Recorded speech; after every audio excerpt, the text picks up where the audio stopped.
Another day in Xbox news. Today, we've got cloud gaming expanding to more Game Pass members. Starfield is getting new DLC and long-requested updates, and a Final Fantasy developer says there's no real need for the next-gen console. I kind of agree with him. Let's break it all down and let's jump into it right now. First up, we do have this from Xbox Wire. Xbox insiders can stream and play in new ways, with Xbox Game Pass starting today. So what is this? This is the expansion of Xbox Cloud Gaming, basically. Now, it is just for inside gamers at the moment, but it always eventually comes to everybody else.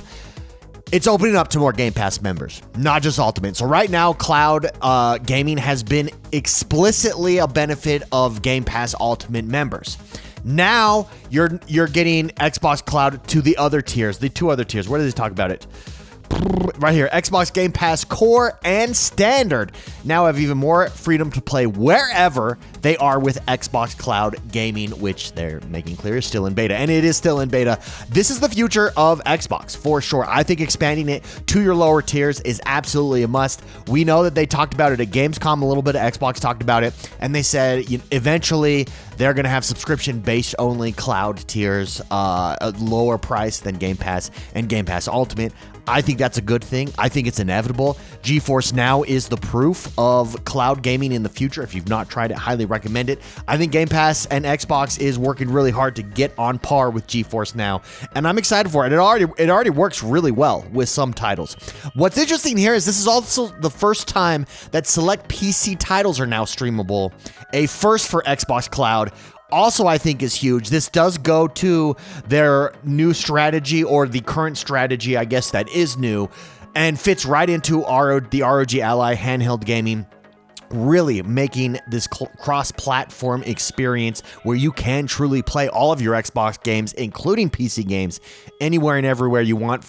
Up until now, it's only been console games that have been available on Xbox Cloud. Now we've got PC titles now streamable for the first time. Ultimately, this expands the Xbox experience to more devices and player types, and I think it's absolutely huge. Here's Xbox Wire. Even more PC games to explore across Xbox Game Pass plans.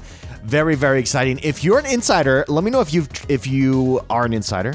If you're going to try this out, let me know what you think of cloud gaming. I think this is another step towards making Game Pass the default way to play all Xbox games. Cloud's going to be a huge part of that. Cloud is going to be a huge selling point in the future for that as well. If this is, let's pretend that cloud gets there all the way. Is cloud a serious option for you in how you play Xbox, or are you one of those people that will always be on console, or always be, hey, I've got to download this natively on my box?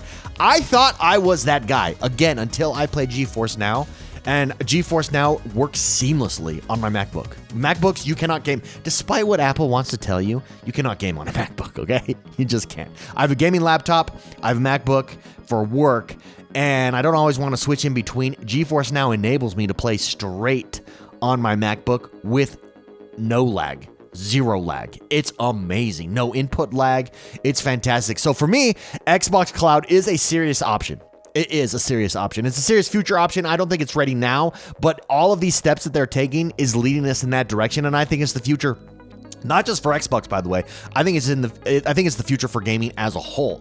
I think there are serious players that like GeForce Now, like Nvidia out there.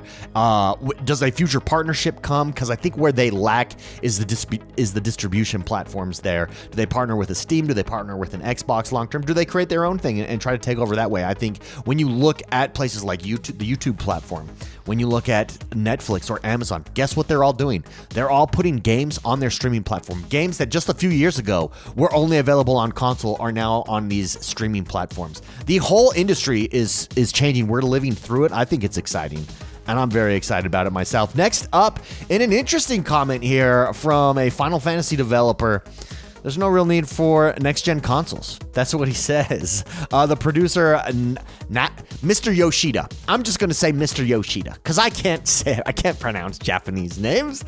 I'm just going to say Mr. Yoshida. He talked about basically there's no need for a next-gen console. Here's what he said. This is over with our friends at pushsquare.com.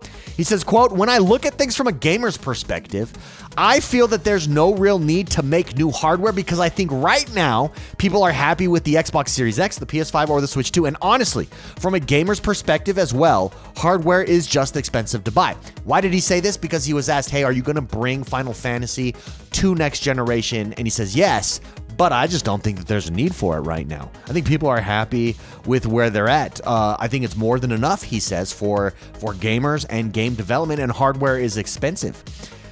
I agree with that, actually. While I am excited, I'm always excited for new hardware. I'm going to be picking up day one, the Ally X. However, that's an expensive device. It's going to be an expensive device. Have we gotten the most out of current gen consoles? We have not. Absolutely. That is something that transcends the console war discussion. Whether you have a PlayStation or an Xbox, whether you're over on the Nintendo Switch 2, everybody is in agreement that this current generation has yet to be really maxed out. There are a few titles that look true next gen, but we really haven't had that next gen feel. What has been the focus this generation for, especially the PS or the PlayStation and the Xbox, has been speed. And when you look at, I mean, it's not even been around long enough for us to really be a true full generation. That is changing in with backwards compatibility, and that it'll be more like phones going forward, iterative upgrades, etc. I think both console makers are eventually going away from the console anyways. I think everything is going to go in the cloud. I think everything is going to go portable here upcoming. I think we've got one, maybe two really true generations, maybe one true generation next here with these next console generations. Now they're promising us the biggest leap in technology that we've seen. Do they deliver on that? What does that mean? It's going to be really interesting. Does comments like this from developers, do other developers feel this way? I'd be willing to bet they do. Players do, gamers do, I do. Yeah, we absolutely. I'm willing to wait. I mean, I'm always excited for hardware, but I'm willing to wait longer. I don't feel like I've gotten the most out of this current generation of Xboxes, this current generation of consoles. Absolutely not. Now, I am excited for handhelds. I'm more excited for handhelds, I'd say, than I am for the next generation console that's supposed to be announced or coming, 2026, 2027, 2028 realm there.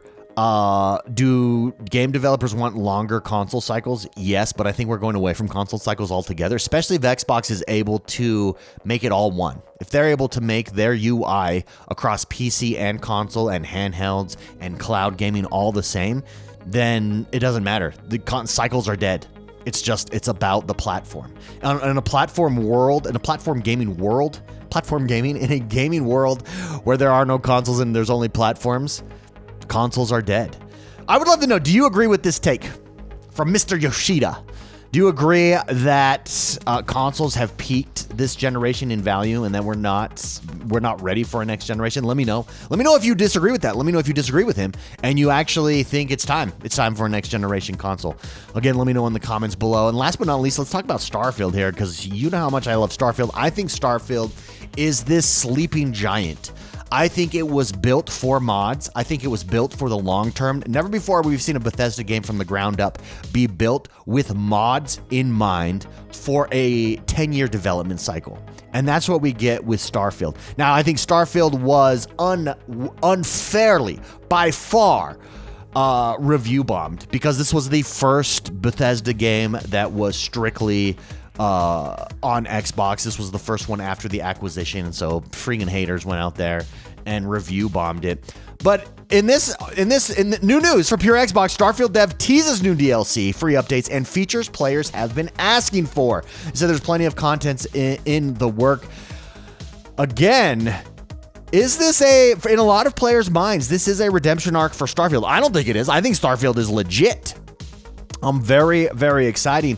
And I've been saying it all along. A lot of people have been saying Starfield is dead, Bethesda's dead. It was a failure. No, it's a long-term evolving RPG. It's not a one and done. And they built it like that from the beginning. I think that they're just continuing to deliver on that long-term view and promise. Now, this was from a part of the new Bethesda Game Studios developer spotlight, and here is the quote. We have some cool stuff coming, including free updates and features players have been asking for, as well as a new DLC story. I can't go into all the details just yet, but I will say part of the team has been focused on space gameplay to make the travels there more rewarding. We're also adding some new systems and a few other small delights. Now, I will say, that is the legit criticism. Space travel never felt where it needed to be. Space was almost an inconvenience in Starfield instead of the highlight. If you take games like No Man's Sky, space travel is a lot of fun. If you take games like Elite Dangerous, it's so much fun being out in space on your ship, mining, dealing with pirates, traveling, etc., etc. It should be a main part of your game, and in Starfield, it very much felt like this inconvenience in between worlds. Maybe some of that's design flaw, maybe some of that was intentional, I don't know. But the fact that they're saying the team has been very focused on space gameplay to make the travels there more rewarding, that's cool. That is something that that is the one critique. Well, there's a few critiques that I think are correct. That's a critique I agree with, and I would love to see them make space more enticing, space travel more enticing. I want to stay on my ship in outer space longer. I never did. You're always traveling to different planets. You're always landing. You're getting out and exploring the worlds. That's the most interesting part. That's where the best stories happen. I want to be in space. I want to be in my ship. I basically want Skyrim Space Simulator. That's what I want. That's what I want. Do you think we are going to get to a place where Starfield is what players were promised? No Man's Sky has gotten there after a very rocky start, a much more rocky start than Starfield. Not even close. No Man's Sky was dead in the water. Refunds. It was the first game to bring out refunds en masse over on Steam and PlayStation. It was a giant failure, and it's the top space game at the moment. One of the top space games at the moment, arguably the top space game at the moment. Is Starfield getting there? Could it get there? Absolutely. I do. Again, I think this was built from the ground up for long-term 10. They've said it is. It's a 10-year development cycle we see with Starfield here. I was thinking it was built from the ground up for mods. I think as they continue to support it, it's going to be ever evolving. I think it's going to be an ever improving RPG. I definitely don't think it's a one and done. And I'm very, very excited. I'm very excited, especially about making space travel more intriguing, more engaging. That's where we all want to be. We all want to get lost in space. Let's just be honest, right? Would love to know what you guys think. Let me know where I'm right. Let me know where I'm wrong. Let me know in the comments below. I read all of them. If you like what we're doing here, make sure you hit that like button and subscribe to this channel. I'm X1 the Gamer. We drop videos like this all the time right here. Have a great rest of your day, and we'll see you guys next time. Bye-bye, bye-bye.